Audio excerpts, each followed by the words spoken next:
Good evening.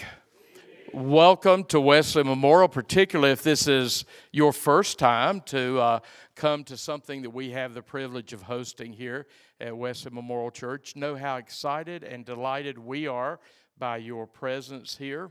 Wesley Memorial is a Christ-centered congregation that takes very, very seriously the proclamation of the gospel and helping people learn and grow in their Christian faith. So one of the reasons we exist is to be a blessing to the community around us.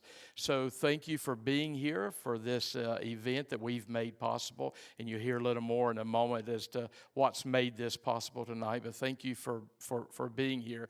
I know that for many of us in the room, you would join me in talking about how influential John Maxwell has been.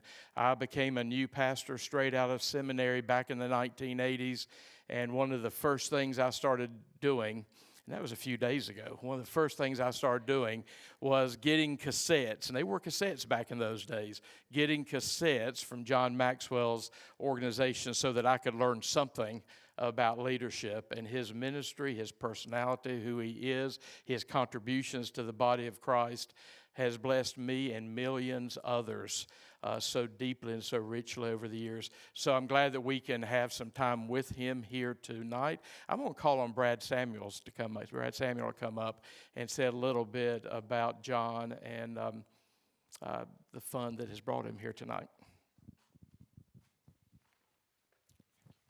Thank you, Jeff. I'm excited to be here tonight on behalf of the Victoria Cobain Fund here at Wesley Memorial. The fund was started in 1981 by Dr. and Ms. Cobain. It was named in honor of Dr. Cobain's mother, who, for any of you that have heard him speak, you know was a powerful force in his life and development. The fund was initiated out of the love and respect Nito and Mariana held for Dr. Cobain's mother and their belief in the Christ-centered educational programs of Wesley Memorial. The current purpose of the fund is to provide money for the church to use for programs such as the one we are about to enjoy tonight. The long-standing friendships with people such as Dr. Maxwell that Dr. Cobain has established and fostered throughout the years help make this possible as well. We are blessed this evening to have John C. Maxwell here with us. He just spoke at the baccalaureate service for High Point University upstairs in the sanctuary. Now he's going to speak to us on the topic of leadership, something he's a bit of an expert on. Many would say the expert. Dr. Maxwell has been recognized as America's #1 leadership authority by Business Insider and the most popular leadership expert in the world by Inc. magazine. He has published more than 90 books, including 6 that hit the New York Times bestseller list and one of them that went to the #1 spot. His coaching company has trained over 5 million leaders in 180 countries. He is also the recipient of the prestigious Horatio Alger Award, as well as the Mother Teresa Prize for Global Peace and Leadership. I could go on, but I know you didn't come here to hear me speak tonight. The only thing you really need to know about Dr. Maxwell is that tomorrow, on the campus of High Point University, he will receive a coveted honorary doctorate from your High Point University, which should instantly solidify all of his other credentials in your eyes, as well as the eyes of the rest of the world. Now it is my privilege to welcome Dr. John C. Maxwell to the stage.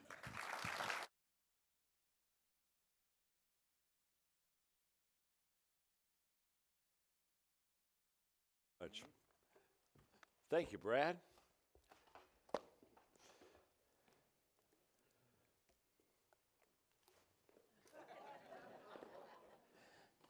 Thanks for that introduction, especially about solidifying everything from. I am honored. I'm very honored to get an honorary doctorate from High Point University. Are you not proud in your city of having a university like this that's becoming a life-changing, just incredible? I'm very proud to be a part of it. It's good to see you. My name's John, and I'm your friend. On the count of 3, give me your name. 1, 2, 3. Nice to meet you. Good to be with you. Thanks for having me. And what I thought about was in our sharing before I really kind of do a little bit of teaching is we all ask questions about life. What's our purpose and how do we fit in, et cetera. So I want to read something to you that will explain life to you to a whole new level like you've never had before. Just trust me, it'll only take me a couple minutes. But before I read it to you, look at your neighbor that you're sitting beside and say, you're about to understand life. Just tell them that, would you, huh? In fact, look back at them and say, why do you think I brought you here? So here we go. On the first day, God created the dog. God said, so day by the door of the house, bark at anyone that walks by. I'm going to give you a lifespan of 20 years. The dog said, that's too long to be barking. Give me 10 years, I'll give you back the other 10. And God agreed. And on the second day, God created the monkey. God said, entertain people, do monkey tricks, make them laugh. I'll give you a 20-year lifespan. And the monkey said, how boring. Monkey tricks for 20 years? I don't think so. The dog gave you back 10 years. That's what I'll do too, okay? And God agreed. So on the third day, God created the cow. And God said, you must go out in the field with the farmer all day long, suffer under the sun, have calves to support the farmer. I'm going to give you a lifespan of 60 years. And the cow said, that's kind of a tough life. You want me to live for 60 years. Let me have 20.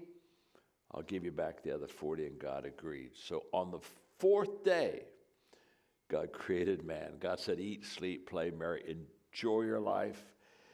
I'll give you 20 years. And man said, what? Only 20 years? I'll tell you what, I'll take my 20, add the 40 the cow gave you back, the 10 the monkey gave you back, and the 10 the dog gave you back. That makes 80. Okay, God said, you've got a deal. So that is why the first 20 years of our lives, we eat, sleep, play, marry, enjoy ourselves. For the next 40 years, we slave in the sun to support our family. For the next 10 years, we do monkey tricks to entertain the grandchildren. And for the last 10 years, we sit on the front porch and we bark at everybody that goes by. You just had life explained to you right there. Isn't that fun? I would like to talk to you for just a little bit. I'm curious. Let me ask you a question. How many of you would have one of my books? Raise your hand if you. Oh, this is very good. I didn't realize I had such a smart crowd here.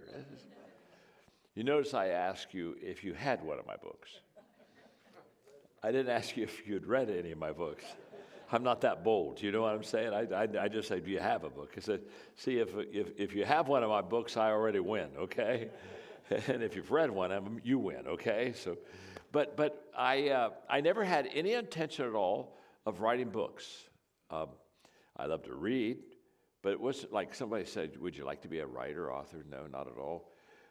But I had a wonderful mentor. In fact, one of the things I've been greatly blessed with was I just had a lot of good people, men and women, who over the years have poured into my life. I'm just so grateful for the investment people made in me. And I just, I stand on their shoulders. But this mentor's name was Les, and he'd written 6 books. We were having lunch one day, and I asked him, I said, Les, why do you write books? He said, well, I write books to extend my influence to people that I'll never personally touch or that I'll never know. And the moment that he told me that the reason he wrote books was to expand and extend his influence, something within me just leaped. And I mean, it was just instant. And I leaned over the table to him, and I said, Les, I'm going to start writing books. And that's exactly why I write books today, just to extend my influence and add value to people. I remember he told me a couple things that day. He said, if you write books, first of all, understand you'll never make any money off of it, so do it for the right reason. And I've been doing it for the right reason. And 38 million books later, I've made a little bit of money. But I still write books just to help people. But I ask myself a question, because I have people all the time who want to write, and they'll come to me and they'll say, I want to write a book, and I have a story to tell. And I said, well, tell your story. Your mother will buy it. Your 2 siblings will buy it, and your favorite aunt will buy it. Then what are you going to do with the rest of those books? You see, I think when we write, especially if we try to start writing, I think I think we have to ask ourselves a real important question, not only why am I writing, but what am I wanting to accomplish with what I write? And what I knew was, even though I was very young and very rookie, and this was all, I'm just starting now, what I really knew, more than anything else, was that I wanted to write books that would help people. I just want to help people. I just want to help people. So I asked myself, well, how do I do that, and what do I write about? And for 14 months, I just asked people questions. And I talked to successful people, and how did you become successful? And I just kept taking notes, and I came to the conclusion, really after 14 months, that if I wrote about 5 different subjects, if I wrote my books and really wrote about 5 things, that I could really help people. And I could help people regardless of what their profession was. I could really help people. And that was very motivating to me. I said, okay, I'm going to write in those 5 areas and try to help people be successful. You know, our old friend Zig Ziglar said, if you'll help other people get what they want, they'll help you get basically everything that you want in life. How true that is. So I would like to talk to you for a few moments, kind of pull the curtains back and tell you the 5 things that I write about. And one of them, of course, you know, is leadership. That's what I'm known for. But really, there are 4 other things that when I write, that I just want to make sure that people know how to do, and hopefully they can do it better after they read my stuff. And I want to say just one more thing before I go taking off on this, and that is that I have a teaching I sometimes give. It's one of my favorite teachings. I don't give it a lot, but it's entitled, You're Never Good the First Time. And the reason I teach that is because people all the time, you know, they say, well, I've never done that before, so I'm really working hard because I want to do a great job. And I just smile and say, hey, my name's John. I'm your friend. It won't be that good. It's just, I don't know what you're thinking, but if it's the first time, I mean, we don't do good the first time. We just do it the first time, and we have to practice. You can get good, but you don't get good the first time. And so in my first book, this is kind of fun. I wrote a book called Think on These Things. Okay, that was my first book. Now, first of all, nobody should ever have a first book called Think on These Things. It's their first book. I mean, think about it. I'm just a kid. Think on these things. I mean, what do I know? I mean, but I wrote on Think on These Things, and it didn't do good at all. It's a terrible. In fact, it's still in print. It's still in print, and I every year go to the publisher and ask to buy it out. I want to buy the book back. I said, can I just buy the book back? And they won't sell it to me because now that I'm known, the book sells, but it's not any good. I'm telling you, I'm not being humble. I'm just your friend. Don't get the book. It's just not any good. Let me explain it. There's about 120 pages, okay? It took me a year to write it. Think about it. 120 pages a year to write. I mean, that shows you that I got problems already. And 120 pages and 33 chapters.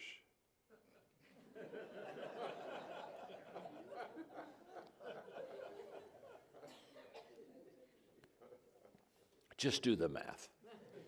Just do the math. I mean, that's like 3 pages a chapter. And the other day, some lady came to me, and she had the book, and she said, would you sign the book?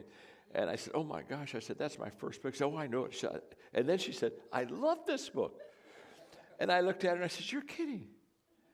I said, what do you love about it? And she said, the short chapters. And she said, how did you ever think about writing these short chapters like that? And I said, lady, I wrote short chapters because I couldn't think, you know. Honestly, some of the chapters were 2 pages too long. And it's think on these things, and there's nothing to think about. And it is still, so I say that because people see me now, and they see the success, and I want them to understand that in the beginning, there was no success. That you know, my books weren't that good. In fact, I think it was probably my 5th book, before I figured it out. And then they started to do a little bit better. But I wish people could see me in the beginning, because if you could see me in the beginning, everybody would be greatly encouraged. They'd just look at me and they'd say, oh my gosh, I can do better than that. I mean, anybody can do better than that. Just trust me, you can do it. So, but what I did write, what I did, R-I-G-H-T, what I did write was this. I said, I'm not going to write books until I know what can really help and add value to people.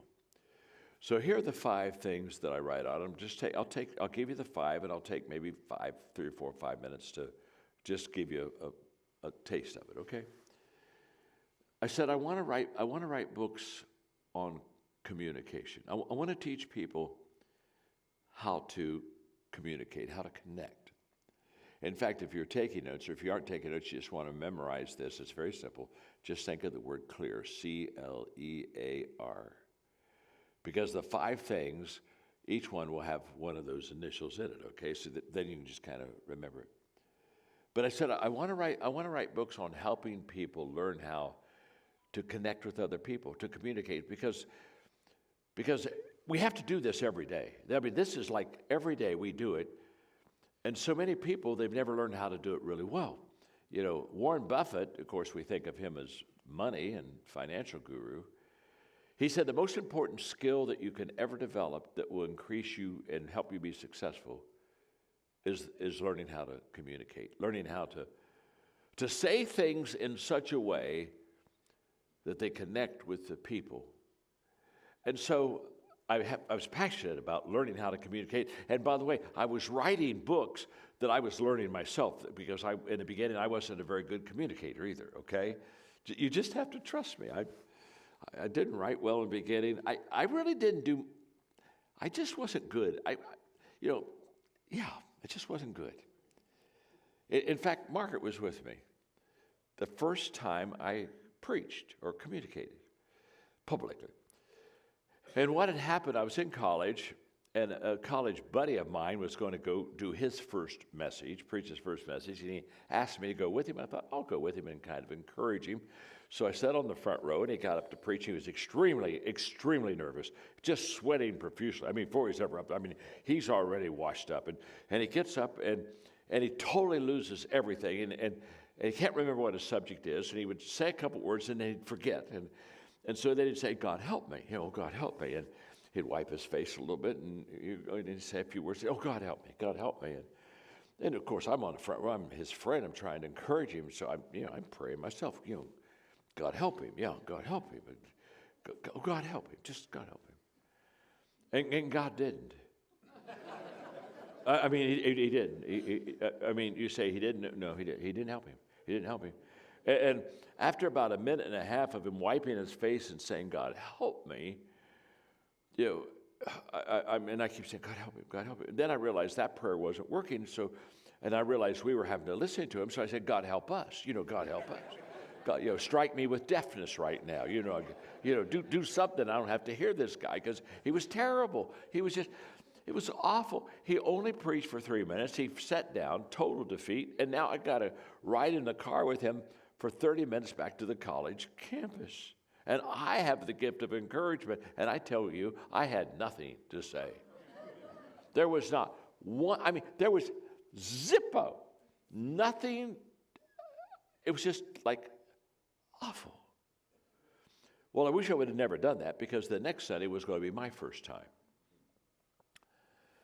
And all I could think about the week before I preached this, for my first message, was, God, I don't want to say, God help me, but you are going to have to help me. But I kind of like to say that up front. And I want to last longer than 3 minutes. Just if you just let me last. If I could speak longer than 3 minutes, it'll be a win. So I thought, well, if I'm going to speak longer than 3 minutes, I better have some material. I better get some material. So I'll give you my outline. I'll give you my first sermon outline. My first sermon outline was several points. One was God's creation, which that was good. And then the second point was salvation and how that works in our life. And then I want to talk about the Bible and reading the Bible to nourish yourself. And that was the third point. And then prayer was the fourth point. Then witnessing was the fifth point. And the sixth point was how to grow. Are you getting the picture? I got up to talk about the world and all that is within it. And I never said, God help me, never sweat, just taught away and finished quite proud of myself. And so Margaret and I are going back to the college campus, and we're engaged. We're not married yet, and she's quiet. And it reminds me of the car ride the week before. I mean, she's just quiet. She's not saying one word. And I'm saying, okay. I get the courage up and I say, well, how did I do? How did I do? I'd say I was kind of proud. Because I knew. What I knew for sure is I lasted longer than 3 minutes. And I knew I didn't say, God help me, and I didn't sweat. And that was about as high as my bar was. She said, well, she knew this. She said, you lasted longer than 3 minutes. Well, I said, well, thank you, baby. That's good. And she said nothing.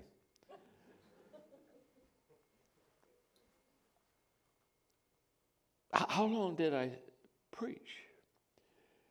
She said, 55 minutes. See, God didn't help me either. God doesn't help you on either end. You just got to understand. God's saying, oh, God, help them. No, help me, help us, help some. And that was my first message. Now you heard about my first book. And yet I still had this passion. I don't even know why I had the audacity to think I could help anybody when I couldn't even help myself. I was just a rookie. But I just wanted to help people, and I wanted to help them learn how to connect and communicate with people. And it took me a while. It took me a while to learn how to connect and communicate with people. But I learned. And what I learned about it was more than anything else. And when people come to me and they say, well, how do I connect with people? I tell them two things. I say, first of all, get over yourself. If you want to be a great communicator, it's not about you. It's always about the people. Always about the people. So get over yourself. Because if you take yourself too seriously, oh, well, I hope they like me, and oh, I hope I'm doing good. The moment that you focus on yourself, you can't focus on others. You can't do both at the same time. So you got to ask yourself, who am I going to focus on? Who am I going to give my time to? And who am I going to give my thoughts to? And that's where it all begins. So get over yourself. And the second thing is that once you can get over yourself, you got to understand you have to find the people. If you can get over yourself and say, I now want to be so interested in you to find you. And wherever you are, that's what I was trying to do in my writing. I was trying to find people. What can I do that really helps people? And one of the things I could do is I could teach them how to communicate. And I've given my life to helping people do that. I wrote a book called Everyone Communicates, Few Connect. I wrote a book called The 16 Laws of Communication. In fact, just let me give you one more quick thought, then I want to go to the second one. And if you're going to connect and communicate with people, remember, you've got to think of them, not yourself. And there are 4 questions I ask before I cast vision or teach. And the 4 questions is, what do I want you to see? What do I want you to know? What do I want you to feel? And what do I want you to do? Those are the 4 questions. What do I want you to see? What do I want you to know? What do I want you to feel? What do I want you to do? Because before I communicate, I have to think about you, not me, about you.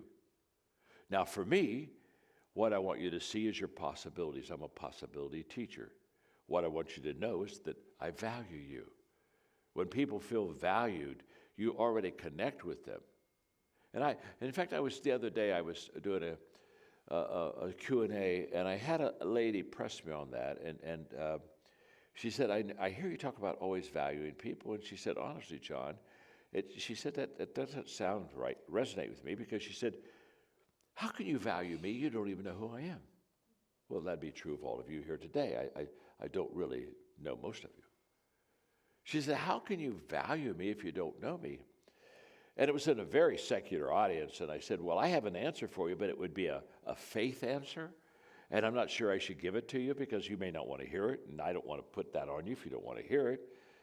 And so that's your call. Do you want me to give you a faith answer? And I can give you one, or do you want me just to move on? And she said, no, you can tell it to me, like with your faith. I said, good. I said, it's very simple. I can, with great integrity, not know you and value you because God values you. He created you. And I love God, and I trust him completely. And he wouldn't have created you without having a plan for your life and without having value for you. So people can tell. People can tell when you really love them, when you really care for them, and when you really want to help them. You can't fake it till you make it. You just can't. And I see so much that done, and we lack that true authenticity that allows us just to care for people. People don't care how much you know until they know how much you care, and to connect with them in that area. So communication is the first area.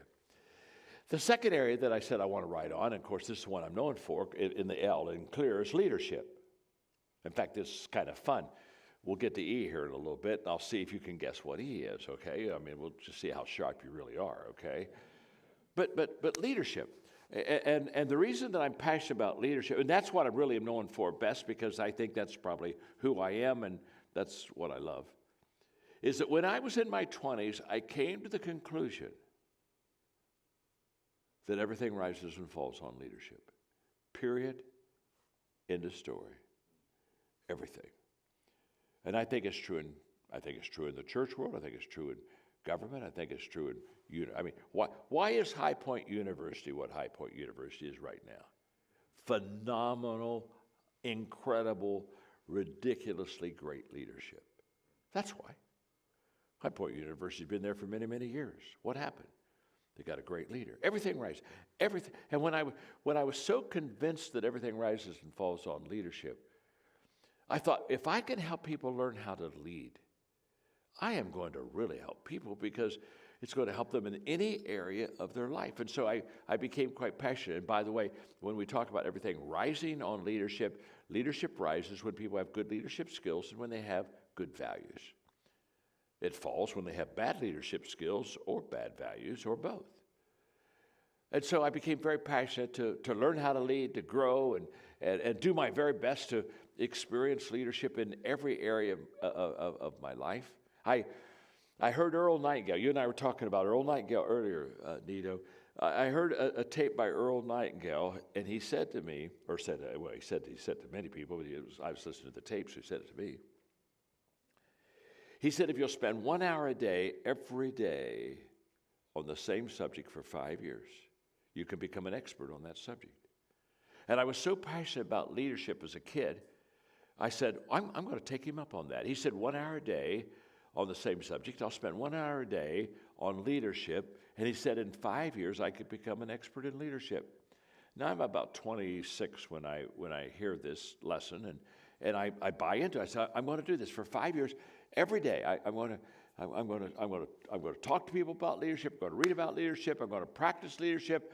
I'm going to ask questions about it. I'm going to hang with leaders. Leadership every day.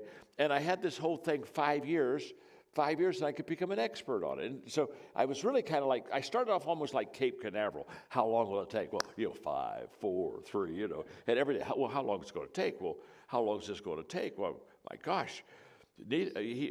5, 4, and I remember getting halfway through that 5-year period. Every day, how long will it take? How long will it take? 1 hour, leadership, 1 hour, leadership. And about in the middle of that 5-year experiment, one day I quit asking the question, how long will it take? And I'm going to tell you why. I was learning how to lead. I was developing leadership skills. People were starting to follow me. I was a pastor. By the time I was 28, I had the 10th largest church in America. I was getting leadership, and I was loving it, and I was seeing how it helped people, and it was making a difference.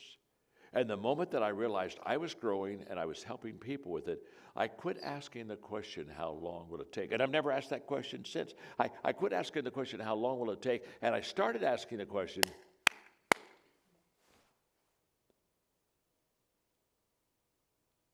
how far can I go? How far can I go? And can I tell you something? I don't know the answer yet. I'm 78. I'm still asking the question, how far could it go? I've not arrived yet.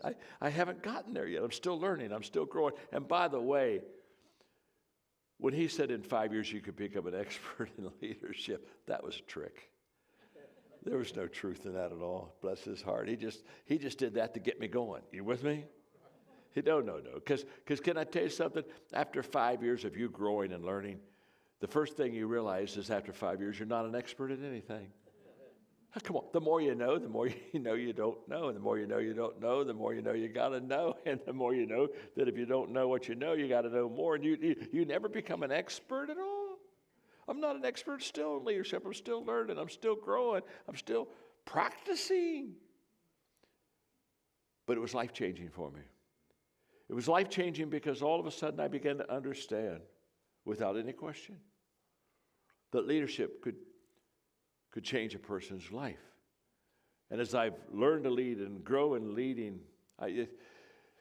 thinking of how long will it take is one of the laws, and the laws of leadership is the law of process. And the law of process says simply, leaders develop daily, not in a day. And what I understand is this, very simple. We overestimate the event and we underestimate the process. Somebody will come to one of my seminars and say, oh my gosh, I'm excited. You're going to do leadership today.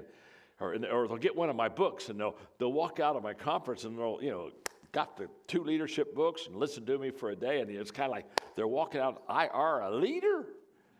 No, you're really not. You just got a little less money now that you walked out than when you came in. There's a process.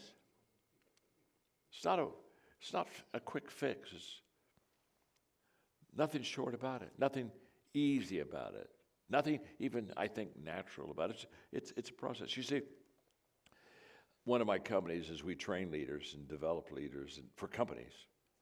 And once in a while they'll call us in a panic and they'll say, we need to develop leaders real quick. We need to develop. Do you have like a 2-week crash course on leadership? And we say, well, we really don't have one of those, but because and you know what they're wanting to do? They're wanting to microwave their leaders. Yeah, some people they just think, I need to get a leadership microwave, and just stick people in, and shut that thing and push it and zap them, just zap them, and that's what they do, and that's why we have so many Pop-Tart leaders that are running around. I can see one, and I can say, oh my gosh, yeah, that's a microwave leader right there. That's a Pop-Tart. We need to quit microwaving leaders, and we need to start crock-potting leaders. It's a process. It's a never-ending game. Personally, for me, there's no finish line. I'll die stretching, learning, growing, asking questions, improving. So I teach leadership. I teach communication. Now the letter E. Now the letter E. Remember I said maybe you could guess what that letter E is. I'll give you a hint. It starts with E. Isn't that good? And then there's a Q behind the E. And then there's a U behind that Q. And then there's an I behind that. Are we getting close? And maybe a P. Anybody want to venture guess what I try to do? I help people equip people. I said to myself, if I can learn to teach people how to develop teams, if I can teach people how to train and develop others, this is going to be life-changing for them.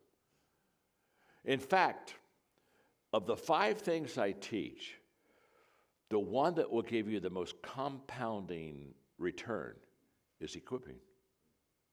Because all of a sudden you compound your influence, you compound your time, you compound your vision, you compound your money. Everything gets compounded when you equip people. My last church I pastored before I crossed over and did what I'm doing today was in San Diego.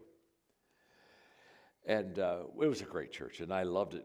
It was just wonderful. And the first Sunday I taught at this church, I told him, I said, I have the greatest job in the world. Because what you folks do, as I looked at the congregation, is you pay me to get you to work. It's a great job. Because what are we supposed to do? We're supposed to equip the saints to do the work of the ministry. Not do it ourselves. We're supposed to be equippers. And when you begin to equip people, everything begins to change. And so for the next, from 1981 to 1995, for 14 years, I just equipped the whole congregation. I'd help them find their spiritual gifts, and then we'd find a ministry that matched their spiritual gifts. We had a whole theme called No Ministry, No Membership. We didn't take in members that didn't do ministry. I mean, the last thing I want you to do is come to church and sit on your blessed assurance, okay? We're supposed to leave our footprints in the sand of time, not our butt prints in the sand of time. So I said, I'm going to equip people. I'm going to train people. I'm going to develop people. We did evangelism. We did discipleship. We just equipped. In fact, we had in our church, we had over 3,000 people that had a definite equipping ministry ongoing all the time. And so when I got ready to resign, I sat down with my key leaders. I said, now you understand, you don't need a pastor. Now, if you want to get one, that's going to be your call. But just get somebody to preach on Sunday for you, because you know already how to grow the church, build the church. You trust me. You don't need them. I've equipped you. This is incredible. And for the next few months, they didn't get a pastor. And I was so excited because they didn't get a pastor. This was huge, because I knew if they got a pastor, he'd mess them up. He'd start taking their job away and doing it himself. In fact, about 3 or 4 months afterwards, I had about a half dozen of my leaders in the congregation.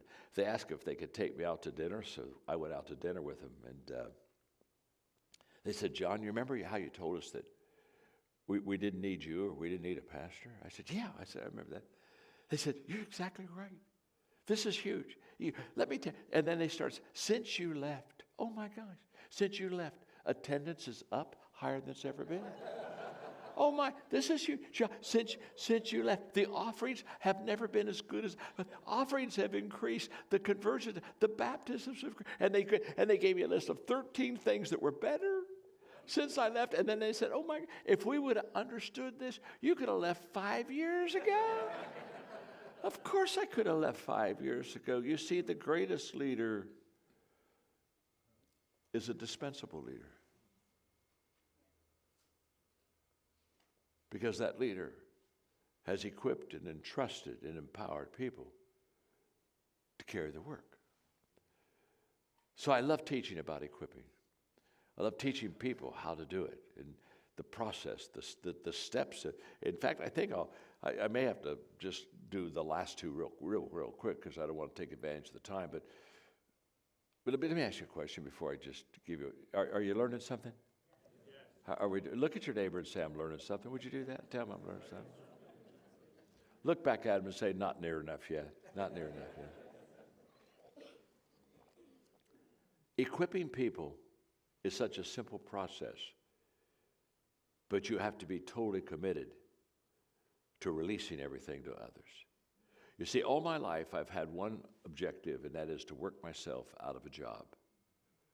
And when I would hire staff in my church, I'd say, now, you do understand, you may be over the youth ministry, but you have a job, and that is work yourself out of the job.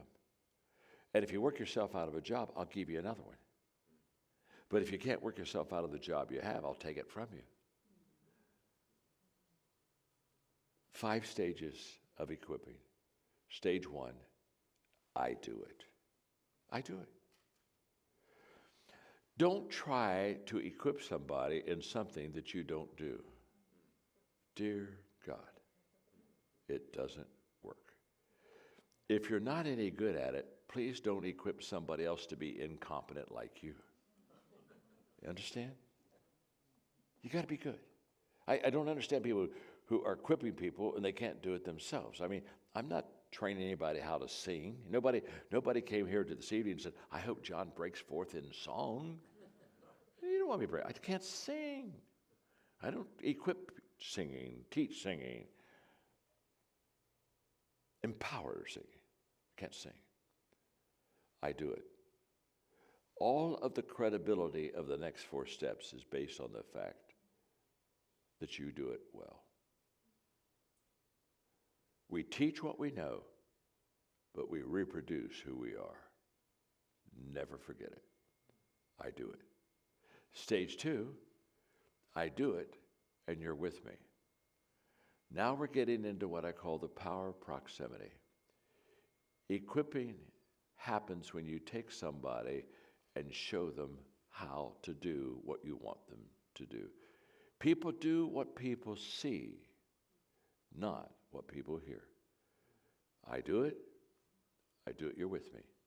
After we've done that for a while, and you've really watched me, and asked a lot of questions, then stage 3, you do it, and I'm with you.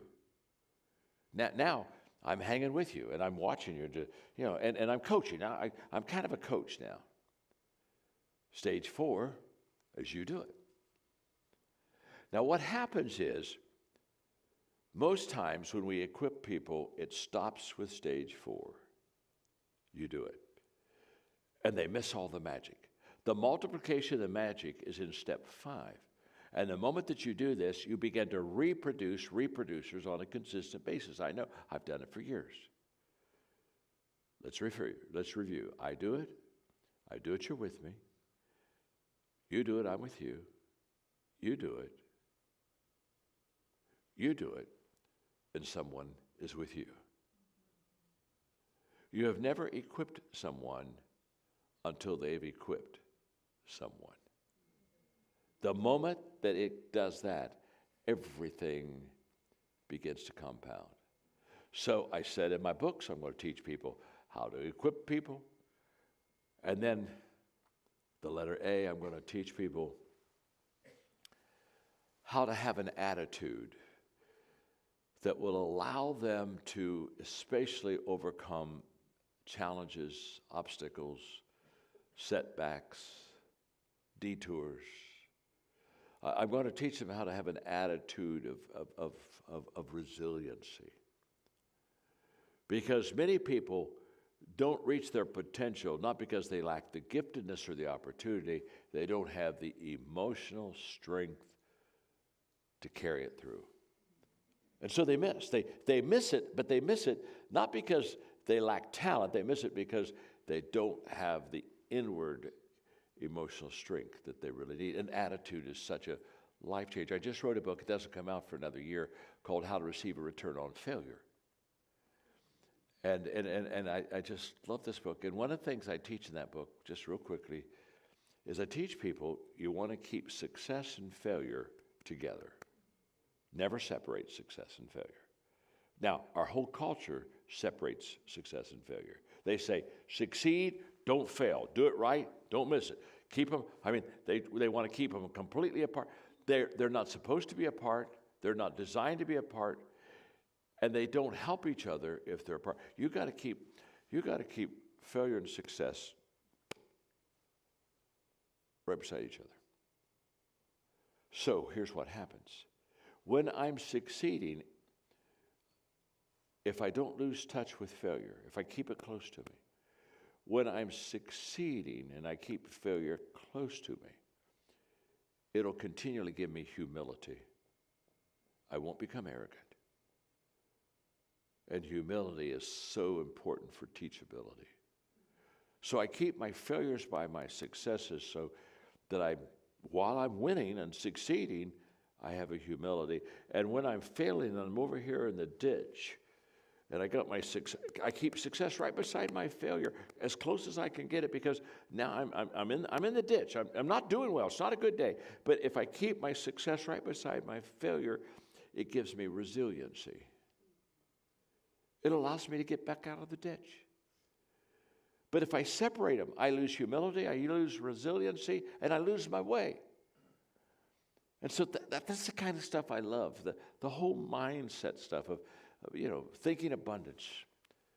Jesus thought abundance. What did he say? I've come that you can have life, comma, and have it more abundantly. Which side of the comma do you live on? It's your call. You can live on the life side, or the abundant life side. It's a choice. And the letter R is for relationships. I just thought, if I could just teach people how to get along with people. You know, people really won't go along with you if they can't get along with you. I couldn't help but notice Nito went to baccalaureate. I couldn't help but notice. We're kind of waiting for everybody to get in line to march in and do it right. And 4 different times in that minute and a half, Nito would turn to somebody and thank him for being there. I mean, he's talking to the support people and the service people. Hey, thanks for being here. It's good to see you. Thanks for helping us. And I thought to myself, he understands. He understands that loving people and valuing people. In fact, I tell leaders, when you stop loving people, stop leading people. You'll begin to manipulate them, and you never want to do that. He understands. I mean, and all of us know, come on, talk to me. All of us know people that are in the people business, and they're not any good with people. Isn't that true? I mean, everyone, right now, as soon as I say that, every one of you are thinking about something. Come on, how many of you know at least one person, they're the people, but they're not any good with people? Come on, raise your hand. Let's see them. That's it. Yeah, sure. We all do. Let me ask you another question. How many of you are sitting beside that person right now? Don't go there. That first question was a relationship question. That second question, that was an IQ question right there. You know. But you know what you know exactly what I'm talking about. In fact, there are sometimes I just want to take one of those people that are just not any good with people and take them to lunch, buy their lunch, and say, hi, my name is John, and I'm your friend. I just want you to know,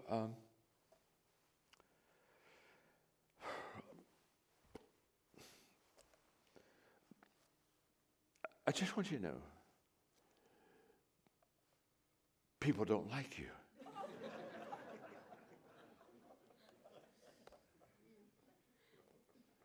How many have ever hid from somebody? Come on, talk to me. You're in the grocery store and you see them, and you don't want to see them, but you saw them. That's the bad news. The good news is they didn't see you. How many of you got down low and tried to slip down the aisle to make your great escape? You know what we're talking about. People won't go along with you if they can't get along with you.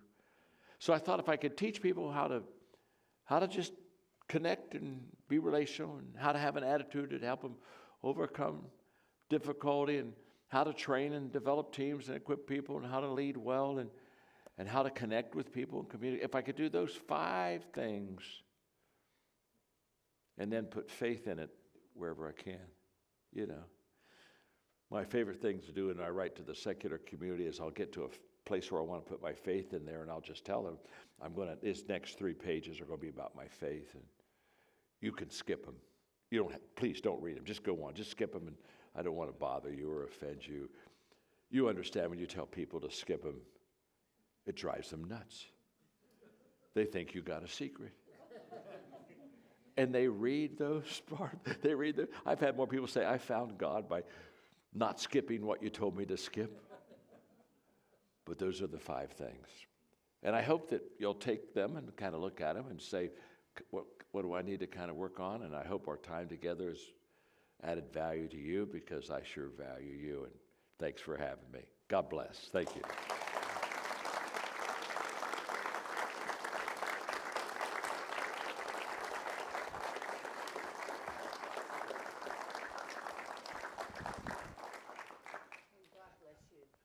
Thank you. Thank you. She's my chief encourager right there. She just told me I did a good job. Well, she's right. She's right. What is your name? Mary. Mary? My name's John. My wife and I have been married for 56 years. But if she dies, I'm going to come and see you. Thank you again very much. God bless you. You go here. Thank you, Brad. Good to be with you.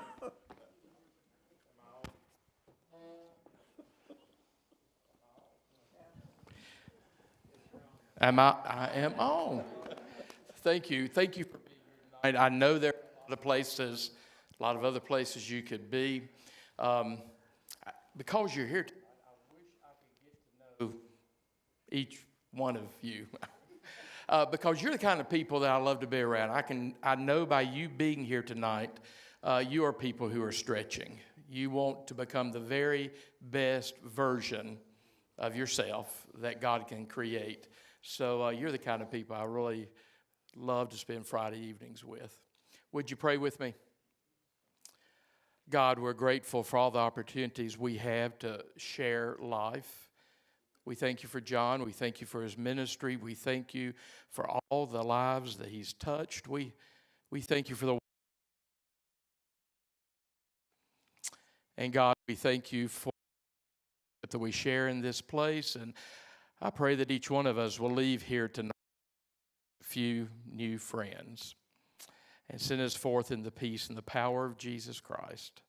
Amen. Make some new friends before you get out of here.